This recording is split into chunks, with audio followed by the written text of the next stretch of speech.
You decide to make a thobe. You're giddy with excitement, and there's gotta be a word for the euphoria that you have when you picture yourself in this beauty of a garment. But here's the thing, what stops most people from ever finishing isn't what you think. It's not the tatriz. It's not even getting your hands on a sewing pattern. It's something far sneakier. And if you don't know what it is, it'll stop you too.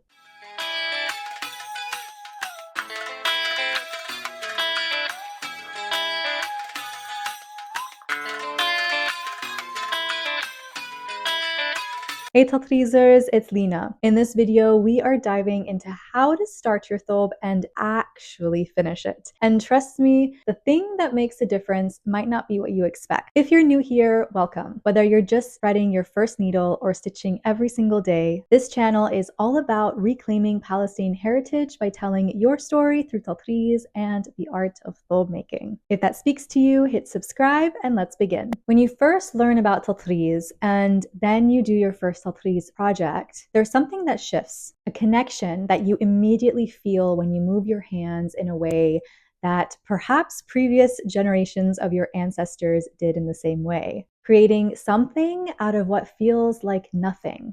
Even though logically you see that it's just thread going in and out of fabric. And then you learn about the stories that are being told through tatriz, specifically through the tatriz on thobes. How thobes carry a woman's life or a chapter or a season of her life, and how you can see the connections between her and others in her family, her friends, her school, her work, her community, the local bakery, her masjid, or some sort of celebration. And how this thobe, the same thobe, shows you the entire world around her, the animals, the plants, fruits, the meals that she cooks and eats, the aromas, the flowers, the sea, the dreams that are held in those stitches. It just becomes this overwhelmingly beautiful experience, seeing how all of that is held in this material object. And it becomes obvious, at least it did for me.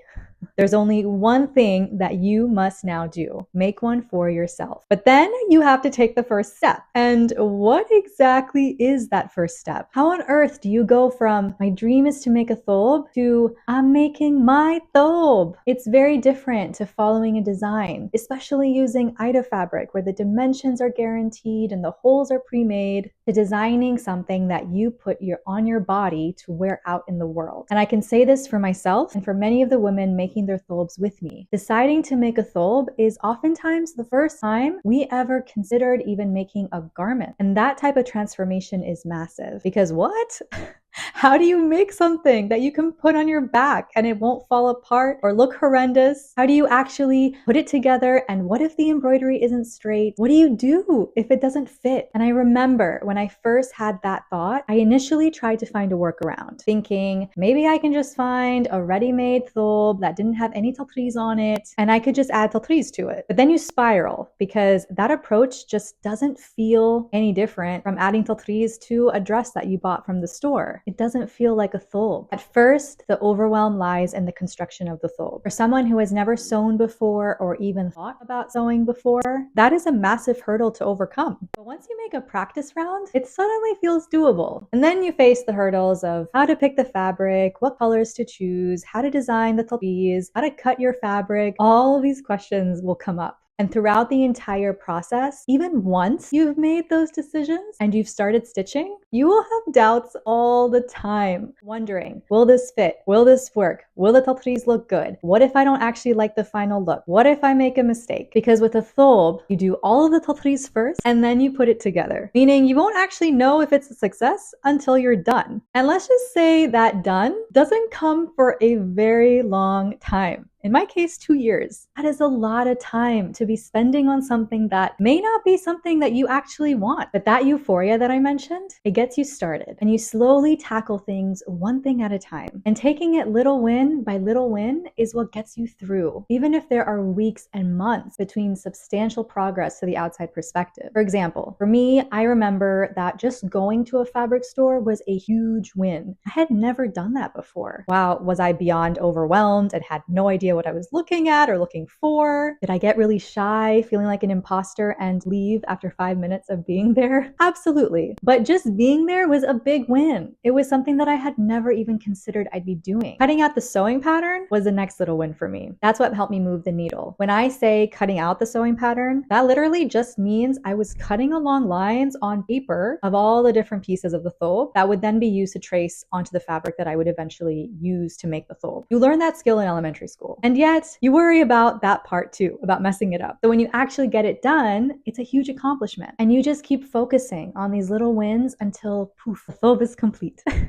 But here's the thing that everyone gets wrong about the process of making a thobe. And it's because we've been so conditioned to outsourcing this process, either through a brand or working with a khayata back home who just makes it happen after taking your measurements. It's not actually about the final results, about the final thobe. It's about the journey that you take to get to that final thobe and all of the experiences that life throws your way that then gets documented on that thobe, including the beautiful humans that join you on your journey. I'm talking about your fellow thobe makers. They just get it in a way that no other person would understand. Friends who actually help you overcome so many of those hurdles because they know enough about the journey and the process, regardless of where they're at in their own thobe journey, to give you sound advice while also giving you aesthetic ideas and feedback as you think through all the details. All of those small details that in the moment seem to be the end of the world when in reality they don't actually make that much of a difference. And I mentioned this before, but something that you'll constantly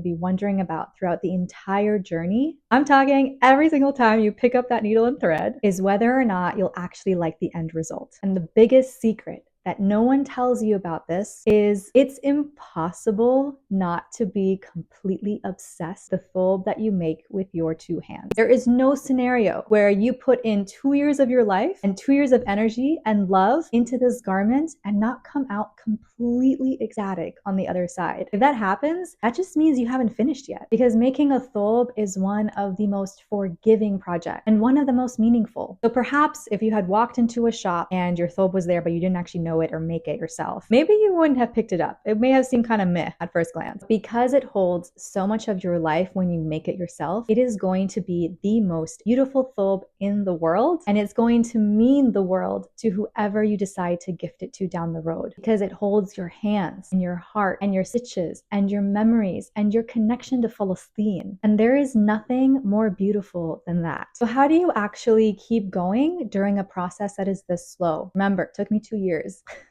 For me, it was about creating rituals, little ways to make stitching feel like a sacred moment. Sometimes that meant a cup of tea before I started. Sometimes it meant listening to a book, calling my mom, lighting a candle. But it was also about community. Stitching alongside others, whether virtually or in person, keeps you motivated. That's why stitch-alongs and Tiraz circles and spaces like the Tiraz Grove exist. Motivation is contagious when you stitch together. And then always visualization. Imagining yourself wearing your thobe at a wedding, at Eid, at Christmas time, in a liberated Palestine. That vision will carry you through the longest stretches of Tiraz work. The difference between a thobe that gets abandoned and a thobe that gets finished is ultimately the story, your story. Because here's the truth. When you stitch motifs that remind you of your grandmother, or the meals that you grew up with, or the flowers of your hometown, you're not making a garment. You're weaving an entire chapter of your life. Every time you pick up the needle, you're telling your story. And that story is what sustains you when motivation dips. And the one thing that I wish that I had when I first started my journey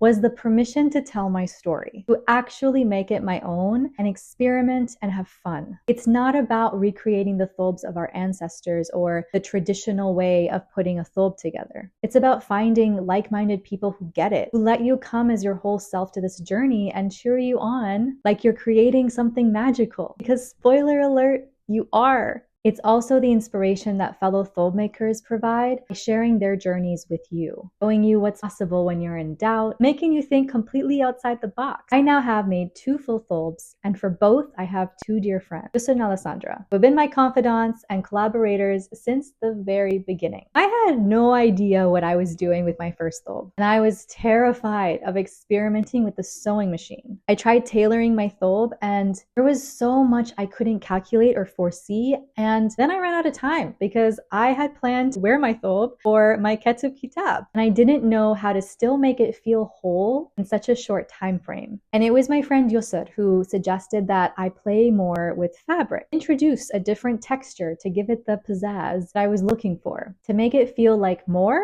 even if it had less tatriz than I had originally envisioned. And then with my second thobe, I had finished the tatriz that I had designed in my head, but the sleeves just weren't cutting it. And again, it was Yusur and Alessandra who suggested I explore adding more saya to the bottoms of the sleeves to really bring it together. Plus, they gave me their perspective on the angle of the stripes because I was so resistant to the idea. And now it's actually my favorite feature of this thobe are these sleeves right here. Moral of the story, you're going to imagine and dream, and it's all going to seem so perfect in your head, but it will more likely than not come out as you had imagined because we just aren't computers. We can't calculate like that in our heads. The magic is that what ends up happening is better. It's so much better than you could have ever imagined. Here's the shift that finally helped me finish my thobe and my second and probably every thobe to come. I stopped asking, will this be perfect? And instead started asking, what story do I want to remember in these stitches? Once I focused on the story, not the fear, thobe practically carried me to the finish line. Now, of course, stories are what make each thobe unique. Stories need a structure to live inside. That's why I've made the sewing pattern that I use, the same one that supports over 50 women in starting their own thobe journeys, available for you to download using the link in the description below. I hope it helps you take that very first stitch forward in telling your story. Until next time.